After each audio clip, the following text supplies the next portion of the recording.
皆さんこんばんは。ゼルダ考察の宇野と言います。リンクが横になっているあのシーンの文字、スカイウォードソードの作中にありました。ブレスオブザワイルド、スカイウォードソード、トワイライトプリンセスのネタバレを含みます。未プレイの方はお気をつけください。今回は僕が調べたり考えたりした考察小ネタについてお話しします。皆さんの考察や妄想の材料にお使いください。まずこんな感じで進めていきますという例を挙げます。アイゴールの鐘の音。セカンド PV に出てくる緑色のあの敵だか味方だかはっきりしないアイゴールみたいな物体のお腹の黄色いマークは鐘のマークと解釈することもできますね。ベルのことです。左右の耳に当たる部分もそんな形をしていて固定されておらずブラブラと左右に揺れる物体のようです。ちょっと前の動画で不思議の帽子をはじめとしたフォーソードが絡むゲームに登場するグフーそのものや聖域の壁の目玉に似ているとお話ししましたね。その不思議の帽子のハイラル城下町には大きな鐘があるんですよね。それと何か関係があるんでしょうか。一応思い出したので置いておくって感じです。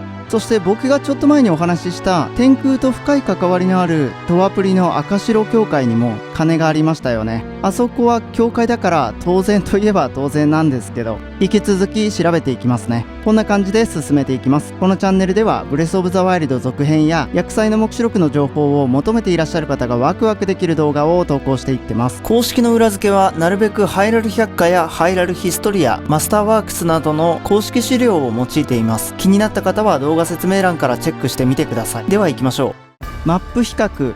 ブレワイ続編セカンド PV の後半、遺跡のシーンですがおおよその位置は特定できました。久しぶりに不慣れなやぶさめホバーを頑張りましたね。どうやら丘陵の塔と雷の大地の間あたりから南西の方を映したシーンのようです。2つ考えられるのはシーカータワーを含む地下の遺跡と周りの大地が打ち上がってる説。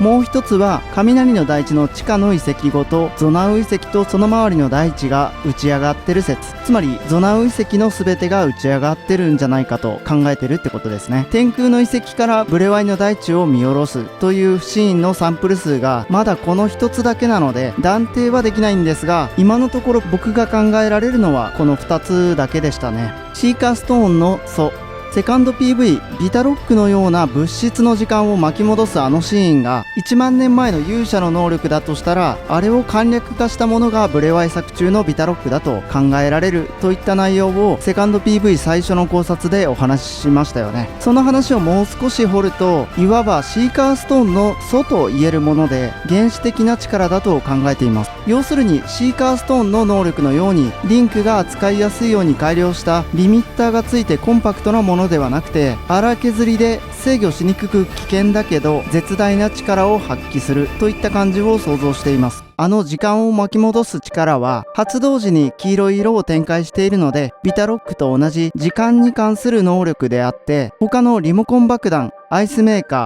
ー、マグネキャッチの協力版が使えるのかもしれませんね。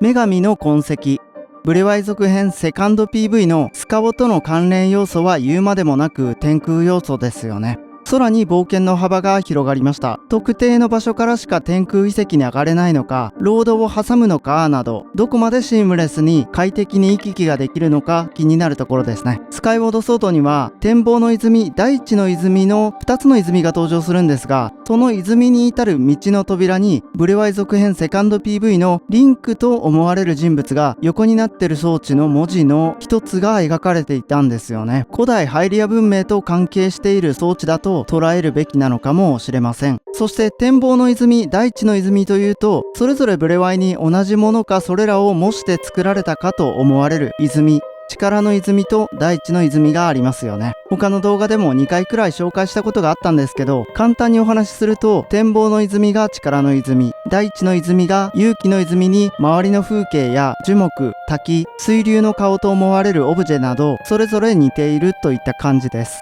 リンクが横になっているあの場所には何て書いてあるんでしょうね。ブレワイのパターンで言うと、薬剤ガノンと戦う地下のシーカーシンボルがある空間には、解読してみるとラボラトリーとその場所が何であるかというそのままのことが書いてあったりするので、案外時の祠といったようなその場所そのものの名前という当たり前のことが書いてあるだけなのかもしれませんね。ゲーム内の人というよりは僕らプレイヤーへ向けた任天堂さんの遊び心の一つと言えるでしょうか。今からもうすでに次の PV の内容が気になるところですが、セカンド PV を見る限り今のところ主要なマスターソード登場作品の中で時を遡ってるような様子から時岡、通流信仰のゾナウ星ドラゴンっぽい竜とその口の中の模様の影の一族との関連からトワプリ、特定の場所を介して2つの世界を行き来するような様子から神虎をそれぞれ意識していると感じますよね。もしかして妄想好きな僕だけでしょうか。スカボとの関連は言うまでもないと思います。そしてそのくくりで言うと風拓を連想させる要素だけが見つけられないので、次のサード PV で海を泳ぐ、船で航海するといった要素があるのではと勝手に妄想しています。または風を操るといったもの、能力などでしょうかね。特にまとまっていませんが、ここでブツッと切ります。今回は以上です。この動画を楽しめた方は2秒ほどいただいて高評価ボタンをポチッと押していただけるとまた動画作りを頑張れますので、ぜひお願いします。ご視聴ありがとうございました。